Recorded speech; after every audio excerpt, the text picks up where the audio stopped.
எல்லோருக்கும் வணக்கம் நண்பர்களே. ஷேர் மார்க்கெட்ல நம்ம நிலைமையை நினைச்சு பார்த்தா சிரிப்பா வருது. டெரிவேட்டிவ்ஸ் மார்க்கெட்ல ஏதாவது ஒரு ஸ்ட்ரக்சர் சேஞ்ச் பண்ணாவே முதல்ல அடி வாங்குறது மார்க்கெட் தான். அதனால நம்மளும் அடி வாங்குறோம். இப்பதாங்க சந்தோஷமா இருந்தது. நம்ம மார்க்கெட் 200 டேஸ் மூவிங் ஆவரேஜ் தாண்டி மேல போகுது அப்படின்னு ஆசைப்பட்டுக்கிட்டு இருக்கீல, மறுபடியும் டெரிவேட்டிவ்ஸ்ல ஒரு சேஞ்சஸ் பண்ணிருக்காங்க. அதாவது ஃபர்ஸ்ட் அலோ பண்ணிட்டாங்க. ஒவ்வொரு நாளும் எக்ஸ்சேஞ்சுகள் எக்ஸ்பைரி வச்சுக்கலாம், வீக்லி எக்ஸ்பைரி வச்சுக்கலாம். ஒவ்வொரு நாளும் எக்ஸ்பைரி வச்சாங்க. அதுக்கப்புறம் பார்த்தா நம்மளுடைய கோடிக்கணக்கான லட்சம் கோடிக்கணக்கான பணங்களை வெளிநாட்டுக்காரன் வந்து ட்ரேடிங் பண்ணி ஆப்ஷன் ட்ரேடிங் மூலியமா பணத்தை எடுத்துட்டு போயிட்டான் எஃப்என்டோ மூலியமா. உடனே சுதாரிச்சுக்கிட்ட நம்மளுடைய ரெகுலேட்டர்ஸ் என்ன பண்ணாங்க, வரிசையா ஒவ்வொரு சேஞ்சஸா கொண்டு வந்தாங்க. ஒரு எக்ஸ்சேஞ்ச் வந்து ஒரு வாரத்துக்கு ஒரு வீக்லி எக்ஸ்பைரி தான் வச்சுக்கணும், மற்ற நாட்கள்ல வச்சுக்க கூடாது அப்படின்னு வரிசையா ஒவ்வொரு, அப்புறம் மார்ஜின் இன்க்ரீஸ் பண்ணாங்க. இப்படி ஒவ்வொரு சேஞ்சஸா கொண்டு வர மார்க்கெட் ஏறவே இல்லை. தொடர்ந்து அடி வாங்கிட்டே இருந்து கீழே தான் மார்க்கெட் சுத்திக்கிட்டு இருக்கு. அப்புறம் அவனா பார்த்து கொஞ்சோண்டு எந்திரிச்சு மேல வந்தான். இங்க பாத்தீங்களா, சமீபத்தில் தான் நிப்டி வந்து 200 டேஸ் மூவிங் ஆவரேஜை தாண்டி மேல வந்தது. உடனே போட்டாங்க ஒரு சேஞ்சஸ். என்ன சேஞ்சஸ் அப்படின்னா, எஃப்என்டோ ஸ்டாக்ஸுக்கு எக்ஸ்க்ளூசிவாக நாங்க க்ளோசிங் ஆக்ஷன் செஷன் அப்படின்றது கொண்டு வர்றோம். இதனால பிரைஸ் டிஸ்கவரபிலிட்டி இன்னும் பெட்டரா இருக்கும் அப்படின்ற மாதிரி டெரிவேட்டிவ்ஸ்ல ஒரு மாற்றம் கொண்டு வந்தாங்க. இது கொண்டு வந்த உடனே பல பேர் வந்து ட்ரேடர்களுக்கு கும்பான்னு நினைச்சாங்க. ஆனா மொத்த மார்க்கெட்டுக்கே கும்பா அப்படின்னு யாரும் நினைக்கல. சோ எஃப்என்டோ ரூல்ல எந்த ஒரு மாற்றம் கொண்டு வந்தாலும் உடனே அடுத்தடுத்த நாட்கள்ல சில நாள் மார்க்கெட் ரொம்ப வீக் ஆகுது. சோ இந்த முறையும் நடந்தது என்ன அப்படின்னு பாத்தீங்கன்னா, அந்த க்ளோசிங் ஆக்ஷன் செஷன் இம்ப்ளிமெண்டேஷனுக்கு அப்புறம் தற்போது நம்மளுடைய மார்க்கெட் வந்து 290 பாயிண்ட் வீக்கா தான் இருக்கு. அவன் இப்பதான் 200 டேஸ் மூவிங் ஆவரேஜ் தாண்டினா, சும்மா விட்டு இருந்தா கூட ஏறி இருப்பான் போல. எதுக்கு ஏன் நீங்க ஆடி மாசத்துல கொண்டு போய் சேஞ்சஸ் பண்ணீங்க? ஆடி மாசங்கிறதே ரொம்ப ஆடிக்கிட்டு இருக்கும், அதுல கொண்டு வந்து சேஞ்சஸ் போட்டீங்களே. எங்களை சிவனேன்னு ஒடுங்கய்யா. எங்களை நாங்களே ஹேண்டில் பண்றது, நல்ல ஸ்டாக்குகளை எடுக்கிறதுக்கே நாங்க தடுமாறிட்டு இருக்கோம். அதுல அப்பப்போ ஒரு கிடைக்கக்கூடிய நல்ல மொமெண்டத்தையும் கெடுத்துடுற மாதிரி இப்படி ஏதாவது டெரிவேட்டிவ்ஸ்ல மாற்றம் வந்தாலே மார்க்கெட் கிராஷா அப்படின்ற மாதிரி இப்ப மார்க்கெட் மைண்ட் செட் ஆயிடுச்சு. நீங்க ஒண்ணு பண்ணுங்க, இன்னொரு ஒரு வருஷத்துக்கு எந்த சேஞ்சும் கொண்டு வந்துடாதீங்க. நீங்க சும்மா இருக்கிறதே எங்களுக்கு நீங்க செய்யற பெரிய நன்மை அப்படின்றதா இப்ப நம்ம எல்லாரும் மைண்ட்லயும் ஓடிக்கிட்டு இருக்கு. So all in all latest news, Nifty 50 index வந்து 200 டேஸ் மூவிங் ஆவரேஜை தாண்டி அடுத்த நாளே தன்னுடைய மொமெண்டத்தை இழந்து 200 பாயிண்ட் கும்பா அப்படின்ற செய்தி தான் இன்றைய மார்க்கெட்ல ஒரு ஹாட் டாபிக். அதை கூட விடுங்க, இன்னும் ஒரு 2 டாபிக் என்ன அப்படின்னு பாத்தீங்கன்னா, இந்த தங்கமயில் ஷேர் தொடர்ந்து கீழே இறங்கிட்டே இருக்கு. அப்படி இறங்கி கொண்டே இருந்த தங்கமயில் ஷேர்ல என்ன ஒரு சுவாரஸ்யமான செய்தினா, திடீர்னு லோயர் ஃப்ரீஸ் வந்து ரிலீஸ் ஆகி ட்ரேடிங் நடந்திருக்கு. அப்புறம் மறுபடியும் லோயர் ஃபீஸ் ஆயிருக்கு. அப்படின்னு என்ன அர்த்தம்னா, தொடர்ந்து இறங்கி கொண்டே இருந்த கம்பெனில எதுக்கு கொஞ்சம் பணம் போட்டு பார்க்கலான்னு ஏதோ ஒரு குரூப் வந்து வாங்க ஆரம்பிச்சிருக்காங்க. உடனே கொஞ்சோண்டு மேல ஏறி இருக்கு. அப்புறம் மறுபடியும் செல்லர் அதிகமாயிட்டதுனால மறுபடியும் லோயர் ஃப்ரீஸ் ஆயிருக்கு. ஸோ தங்கமயில இது ஒரு மிக முக்கியமான செய்தி. அவங்களுடைய சமீபத்திய Q1 ரிசல்ட் சீசன்ல இது வந்து தொடர்ந்து இறங்குமுகமாக தற்போது இன்றைக்கு வரைக்கும் மொத்தமா எவ்வளவு இறங்கியிருக்கு அப்படின்ற செய்தியில பாத்தீங்கன்னா, கடந்த ஒரு மாதத்துல 25% இறங்கி இருக்கு. இன்னொன்னு இன்னைக்கு ஸ்டாக் மார்க்கெட்ல ஹாட் நியூஸ் என்ன அப்படின்னா, இந்த எல்ஐசி ஷேர் 8% மேல ஃபால் ஆனதான். ஆக்சுவலா எல்ஐசில 2 நியூஸ் இருக்கு. அதாவது வரக்கூடிய ஆகஸ்ட் 6ஆம் தேதி இவங்களுடைய ஏர்னிங்ஸ் கால். சோ அப்ப இன்னைக்கு தேதி வந்து 4ஆம் தேதி. ஸோ ஆகஸ்ட் 6 வியாழக்கிழமை இன்னைக்கு பாருங்க, இவங்க டைமோட கொடுத்துட்றாங்க எத்தனை மணிக்கு எங்களுடைய ரிசல்ட் வரப்போகுது. அப்ப வெள்ளிக்கிழமை அன்னைக்கு ஒரு மிகப்பெரிய இம்பாக்ட் வருமா எல்ஐசியில அப்படின்னு ஏற்கனவே நிறைய பேர் பார்த்துக்கிட்டு இருந்திருப்பாங்க. அது என்னத்த போய் வெள்ளிக்கிழமை பெரிய இம்பாக்ட், இன்னைக்கு உடம்பாரியா நாங்க இம்பாக்ட்னு இன்னைக்கு 9% இன்னைக்கு இறங்கிருக்கு. அதுக்கு மிக முக்கியமான காரணம், எல்ஐசி அவங்க வெளியிட்டு இருக்கக்கூடிய அறிவிப்புல 382 ரூபாய்க்கு நாங்க ஆஃபர் ஃபார் சேல்ல எங்களுடைய ஷேர்களை டிஸ்கவுண்ட்ல நாங்க விற்கிறோம் அப்படின்ற ஒரு தகவல். நேத்தத்த க்ளோசிங் பிரைஸ் 428 ரூபா. அப்புறம் 428 ரூபாயில இருந்து டிஸ்கவுண்ட்ல நாங்க ஆஃபர் ஃபார் சேல் விற்கிறோம் அப்படின்னா அப்ப என்ன பண்ணுவாங்க மார்க்கெட்ல, இப்ப வித்துட்டு போய் ஆஃபர்ஸ் ஃபார் சேல்ல பங்கெடுத்து அதுல இது வாங்கிக்கலாமான்னு நினைப்பாங்க. ஏதோ ஒரு ஷேர் மார்க்கெட்டுக்குள்ள காலடி எடுத்து வச்சதுக்கு இப்படி பழி வாங்குறீங்களேப்பா அப்படின்ற மாதிரி தான் இந்த ஆஃபர் ஃபார் சேல் வந்த உடனே இந்த மாதிரி பல்வேறு பங்குகள் அந்த ப்ரீவியஸ் க்ளோஸ் பிரைஸ்ல இருந்து இப்படி டிஸ்கவுண்ட்ல கீழே வந்து விழுகிறது. இது போக ஸ்டாக் மார்க்கெட்ல இன்னொரு மிக முக்கியமான தகவல் என்ன அப்படின்னு பாத்தீங்கன்னா நண்பர்களே, மான்யவர் வேதாந்த் ஃபேஷன்ஸ் அப்படின்ற பங்கு தொடர்ந்து லாபம் பண்ணக்கூடிய பங்கு. ஆனா அவன் ஒரு 5 வருஷமா கீழே இறங்கிட்டே தான் இருக்கான். அப்படி இறங்கிய பின்பு இன்னைக்கு எடுத்து பார்த்தோம்னா அது திடீர்னு ஒரு 12% ஏறி இருக்கான். இது ஒரு ஆச்சரியமான நிகழ்வு இந்த ஸ்டாக் மார்க்கெட்ல. மொத்தமா இந்த பங்கு தன்னுடைய உச்சத்திலிருந்து எவ்வளவு சமீபத்தில் இறங்கி இருந்ததுன்னா ஒரு 80% என்பது இறங்கி இருந்தது. இப்ப எவ்வளவு திரும்பி ஏறி இருக்கான் கணக்குக்கு அப்படின்னு பார்த்தோம்னு வச்சுங்களேன், ஆல்மோஸ்ட் ஒரு 35% என்பது திரும்பி ஏறி இருக்கு.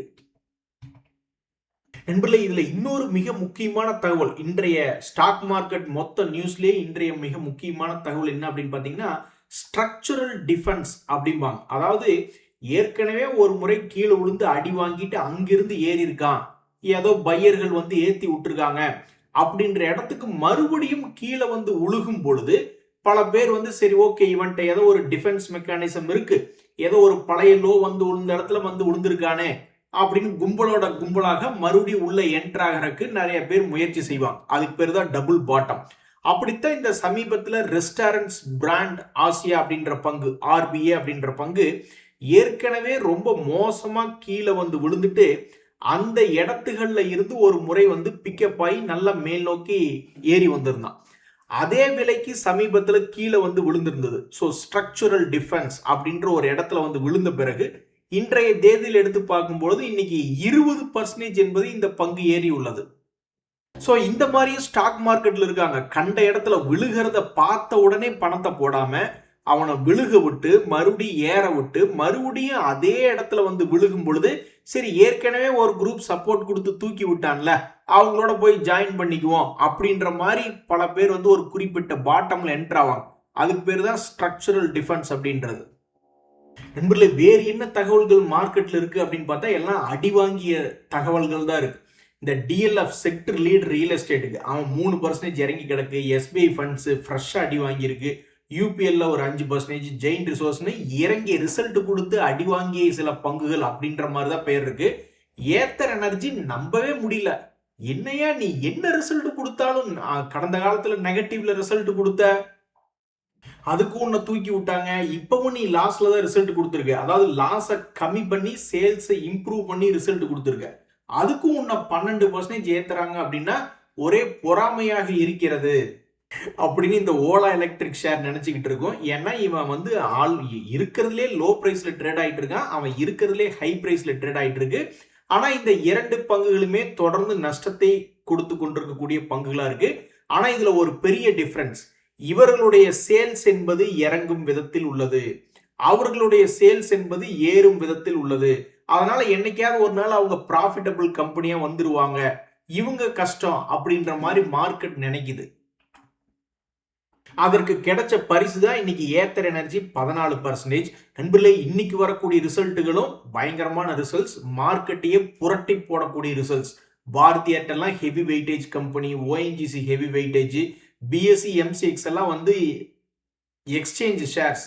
அவனுங்களுமே நினைச்சா பெரிய அளவில் கேபிட்டல் மார்க்கெட்ல ஒரு புரட்சி என்பது கொண்டு வரலாம். ஸோ இன்னைக்கு வரக்கூடிய ரிசல்ட்ஸும் ரொம்ப முக்கியமான ரிசல்ட்ஸாக தான் இருக்கு. நேற்று ஒரு நண்பர் கமெண்ட் போட்டிருந்தார், நிப்டி ஒரு 200 பாயிண்ட் ஏறணுன்னே இந்த மாதிரி வருஷத்துக்கு ஒரு 30 நாள் ஏறினா போதுமே சம்பாதிச்சிடலாமே அப்படின்னு. எங்க விடுறாங்க பாத்தீங்கல்ல. இப்பதான் 200 டேஸ் மூவிங் ஆவரேஜை தாண்டி தலையை தூக்கி மேல வரலாமா அப்படின்னு நம்மளுடைய நிப்டி பார்த்தது இல்ல. உனக்கு நாங்க கஷ்ட காலத்தை கொடுக்கிறோம் அப்படின்ற மாதிரி திடீர்னு மார்க்கெட்ல ஒரு சின்ன ஸ்ட்ரக்சரல் சேஞ்ச், அதைய தாங்க முடியாம இன்னைக்கு நிப்டி கீழே விழுந்து விட்டது. ஷேர் மார்க்கெட்ல பணம் போட்ட நீ அடி வாங்க தான் போற அப்படின்ற மாதிரி இந்த டாபர் இந்தியா ஷேர்னுடைய விலை வீழ்ச்சியை பார்க்கும்பொழுது பாவம் அந்த ஷேர் ஹோல்டர்ஸ் எல்லாம் மனசு நொந்து போயிருப்பாங்க. உன்னுடைய வீழ்ச்சிக்கு இல்லையாயா ஒரு எண்டு, அப்ப நீ எல்லாம் ஒரு 60% 80% கீழே விழுந்ததுக்கு அப்புறம் தான் திருப்பி வரலாம்னு நினைக்கிறியா? என்னதான்ப்பா உன் மனசுல இருக்கு அப்படின்ற மாதிரி இந்த டாபர் இந்தியா அப்படின்ற ஷேர் ஆல்ரெடி இறங்கி இருக்கு. ஆனா அது வெறும் 35% தான். ஸோ ஒரு லாபம் செய்யக்கூடிய பங்கு 60% 80% விழுந்துருச்சுன்னா தான் திரும்புமோ அப்படின்னு நிறைய பேர் யோசிச்சு பார்ப்பாங்க. அந்த மாதிரி இது ஒரு வேளை ஒரு 60% 80% விழுந்துட்டு தான் எந்திரிக்கணும்னு நினைக்கிறானா, என்ன பண்றான்னு தெரியல. பட் இந்த ஷேரை வச்சிருக்கிறவங்களுக்கு கடந்த ஒரு 1.5 வருஷமாகவே இந்த பங்கு என்பது தற்போதைய நிலைமையில இறங்கி கிடைக்கிறது. என்னைக்கு திரும்பி வந்து அவங்களை சந்தோஷப்படுத்தும் என்பது தெரியவில்லை. ஸோ இந்த டாபர் இந்தியாவுடைய செய்தி 52 வீக் லோ பக்கத்தில் இருக்கு அப்படின்றதான் இதனுடைய செய்தி. நண்பர்களே, நம்மளுக்கு பிரச்சனை வெளியிருந்து வர வேணாம். ஒரு 10 பெரிய ஷேர்களை நம்பிக்கையை எடுத்து வச்சு அந்த 10 பேர் கீழே விழுந்தானு வச்சுங்களேன், நம்மளுக்கு பிரச்சனை ஆட்டோமேட்டிக்கா வந்துடும். அப்படித்தான் இந்த HDFC லைஃப் இன்சூரன்ஸ் அப்படின்ற பங்கு தொடர்ந்து இந்த 2026ல ஏறவே இல்லை, தொடர்ந்து சரிவடைஞ்சுக்கிட்டே இருக்கான். நீங்க இதே 2025ல போய் எடுத்து பார்த்தீங்கன்னு வச்சுங்களேன், சரிவடைஞ்சிருந்தாலும் ஒரு முறை ஏறி காமிச்சிருக்கு. 2024 எடுத்து பார்த்தீங்கன்னாலும் சரிவடைஞ்சது ஒரு காலத்துல ஏறி காமிச்சிருக்கு. 2023க்கு போனாலும் அதே நிலைமை தான், சரிவடைஞ்சதுக்கு அப்புறம் ஏறி காமிச்சிருக்கு. ஆனா இந்த 2026ல இப்ப வரைக்கும் இவன் சம்பாரிச்சு தரவே இல்லை. இனி என்னைக்கு இது சம்பாரிச்சு தந்து அந்த ஷேர் ஹோல்டர்ஸை ஹாப்பி ஆகுது என்பது பொறுத்திருந்து பார்க்கணும். இன்னொரு நண்பர் சொல்றாரு, நான் 40,000 ரூபாய் வச்சுக்கிட்டு நான் பார்த்துக்கிட்டு இருந்தேன் மார்க்கெட் கிராஷ் ஆகும்னு, ஆனா கிராஷ் ஆகலையேன்னு நேற்று ரொம்ப வருத்தமா பதிவு போட்டிருந்தாரு. ஒரு போக்க பார்த்தா இவர் தான் சந்தோஷமா இருப்பார் போல, மார்க்கெட் இறங்கிடுச்சு அப்படின்ட்டு. நம்ம மார்க்கெட் ஏறும் அப்படின்னு பார்த்துக்கிட்டு இருந்தோம், ஆனா இன்னைக்கு மார்க்கெட் ததீனத்துவம் பாட்டு பாடிக்கிட்டு இருக்கு. இன்னொரு நண்பர் வந்து அவருடைய வாழ்க்கையில என்ன பண்ணணும் அப்படின்றது பக்காவா பிளான் போட்டு வச்சுட்டாரு. அதாவது இந்த ஐடிசி ஷேர், ஐஓசி ஷேர் இந்த ரெண்டும் தொடர்ந்து இறங்குது அப்படின்னா நான் என்னுடைய சேவிங்ஸை தூக்கி அந்த ஐஓசி ஐடிசி பங்குல போட போறேன். ஐஓசி ஒரு 10,000 ஷேர்களையும் ஐடிசி 1000 ஷேர்களையும் நான் எடுக்கணும்னு ஆசைப்படுறேன் அப்படின்ற மாதிரி அவர் ஒரு கமெண்ட் போட்டிருக்காரு. இதுல இவர் என்ன யோசிக்கிறாருன்னா, ஒருவேளை ஷேர்னுடைய விலை இறங்கினாலும் அந்த பங்கு தொடர்ந்து லாபம் செய்து கொண்டே இருக்கும் பொழுது டிவிடெண்டாவது வந்துகிட்டு இருக்குமே அப்படின்ற மாதிரி யோசிக்கிறாரு. மேனேஜர் நம்மளை வேலையை விட்டு தூக்குறேன் அப்படின்னு சொன்னாருன்னா, சார் நான் இப்பதான் சமீபத்துல பல்வேறு கோர்ஸ் எல்லாம் படிச்சிருக்கேன், என் ப்ரொடக்டிவிட்டியை பாருங்க, இனிமே அப்படியே எல்லா வேலைகளும் பயங்கரமா செய்ய போறேன் அப்படின்ற மாதிரி எஜுகேஷன் ரிலேட்டடான செக்டர்ல இருக்கக்கூடிய ஒரு பங்கு இந்த நவ்னீத் எஜுகேஷன் அப்படின்ற ஒரு பங்கு. இந்த காலத்துல நீங்க போய் ஒரு ஸ்டாக் மார்க்கெட் சொல்லித்தர அப்படின்னா கூட 10,000 ரூபாய் தான் பணம் வாங்க முடியும். அதிகபட்சமா நம்ம தமிழ்நாட்டில் ஒருத்தர் 55,000 அந்த மாதிரிலாம் வாங்கிட்டு இருக்காங்க. பட் இந்த குழந்தைகளுக்கு எல்கேஜி படிக்கிற குழந்தைகளுக்கு டியூஷன் எடுத்தா கூட ஒரு மாசத்துக்கு நம்ம 1,000-2,000 ரூபாய் சம்பாதிச்சிட முடியும் அப்படின்ற மாதிரி இந்த நவ்னீத் எஜுகேஷனுடைய ப்ராடக்ட், அவங்களுடைய பிசினஸஸ் அப்படின்றது பார்த்தீங்கன்னு வச்சுக்கோங்களேன், எஜுகேஷன் புக்ஸ், ரெஃபரன்ஸ் புக்ஸ் அப்படின்னு ஃபுல்லா எஜுகேஷன் மெட்டீரியல்லையே அவங்க சம்பாதிக்கிறாங்க. அந்த வகையில் இப்ப பார்த்தோம்னா 141 கோடி என்பது அவங்களுடைய லேட்டஸ்ட் வருமானம். இதனால இந்த நவ்னீத் எஜுகேஷன் என்பது தொடர்ந்து ரொம்ப வாலட்டிலிட்டியா ஏறுனா இறங்குவதும் இறங்கினா ஏறுவதும் தொடர்ந்து இப்படியே மூவ்மெண்ட் ஆயிட்டு இருக்கு. ஸோ சமீபத்தில் 156 ரூபாய்க்கு போன இந்த நவ்னீத் எஜுகேஷன் மறுபடியும் தன்னுடைய 1 இயர் லோ பிரைஸ் பக்கத்துல வந்து சரிவடைஞ்சு கீழே விழுந்திருக்கு. ஸோ கீழே விழுந்து கிடக்கக்கூடிய பங்குகள் அப்படின்ற செய்தியில இந்த நவ்னீத் எஜுகேஷன் அப்படின்ற பங்கு இருக்கு. இன்றைய தகவல் உங்களுக்கு உதவியா இருந்தா எனக்கு மகிழ்ச்சி தான். ரொம்ப நன்றி, வணக்கம்.